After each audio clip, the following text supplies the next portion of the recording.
Guys एक बहुत ही interesting scientific fact बताता हूँ। स्टडी से पता लगा है कि जब एक बच्चा माँ की कोख में होता है तो शुरू के 5 से 7 हफ्तों तक वो एक फीमेल यानी एक लड़की ही होता है। यानी कि दुनिया में जितने भी इंसान थे वो एक पॉइंट ऑफ टाइम पे फीमेल ही थे। 5 से 7 हफ्तों के बाद उनमें ऑर्गन्स डेवलप होने शुरू होते हैं। गाइस ये साइंटिफिक फैक्ट जान के आपको कैसा लगा चैट सेक्शन में लिखना मत भूलिएगा।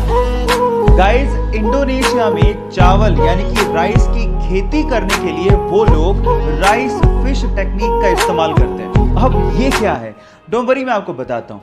एक्चुअली इसमें होता कुछ यूं है कि राइस की खेती करने में फसलों के बीच में जो पानी होता है उसमें वो लोग मछलियां छोड़ देते हैं और मछलियों को वो लोग पालते भी हैं। अब होता कुछ यूं है कि मछलियों की ड्रॉपिंग बेसिकली किस तरह से काम करती है, फर्टिलाइजर की तरह से, और मछलियां एक्चुअली पेस्ट और इंसेक्ट्स को खा भी लेती हैं। अब इससे डबल फायदा हो गया, फर्टिलाइजर की जरूरत नहीं पड़ी, पेस्टिसाइड की भी जरूरत नहीं पड़ी, और इससे जो ऑक्सीजन की सर्कुलेशन होती है उससे 10% ज्यादा पैदावार होती है चावल। है ना ये कमाल की टेक्निक। आपको ये टेक्निक सुन के कैसा लगा चैट सेक्शन में लिखना मत भूलिएगा। गाइस अक्सर आप लोगों ने स्कूल की किताबों में पढ़ा होगा या आपको पढ़ाया गया होगा कि बल्ब का आविष्कार थॉमस एल्वा एडिसन ने किया था, लेकिन एक्चुअल में ये फैक्ट गलत है, ये सच नहीं है। थॉमस एल्वा एडिसन ने तो सिर्फ इतना बताया था कि बल्ब को ज्यादा देर तक कैसे जलाया जा सकता है।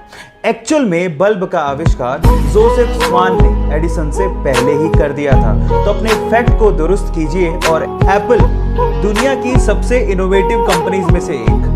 स्टीव जॉब की इस कंपनी के लोगो डिजाइन करने वाले से जब ये पूछा गया कि तुमने इसका लोगो डिजाइन कैसे किया, तो उसकी स्टोरी सुन के आप लोग भी हैरान रह जाओगे। उसने कहा कि लोगो डिजाइन करने के लिए उसने एक एप्पल का बास्केट मंगवाया और उसे आइडिया लेके लोगो डिजाइन कर रहा था, लेकिन कुछ अच्छा लोगो मिल ही नहीं पा रहा था। थक हार के उसने एप्पल का एक बाइट लिया और जब उसे ध्यान से देखा तो उसे पन्ने पर ड्रॉ कर दिया। जब उसे पन्ने पर ड्रॉ किया तो उसने सोचा कि ये आइडिया बहुत ही खूबसूरत लग रहा है। क्यों? क्योंकि कंप्यूटर में एक टर्म होती है बाइट, जो कि एप्पल की बाइट से थोड़ा बहुत मैच करती है। तो उसने सोचा कि इससे अच्छा आइडिया और क्या हो सकता है। क्या ये इंटरेस्टिंग फैक्ट इससे पहले तक आपको पता था? और अगर नहीं पता था तो चैट सेक्शन में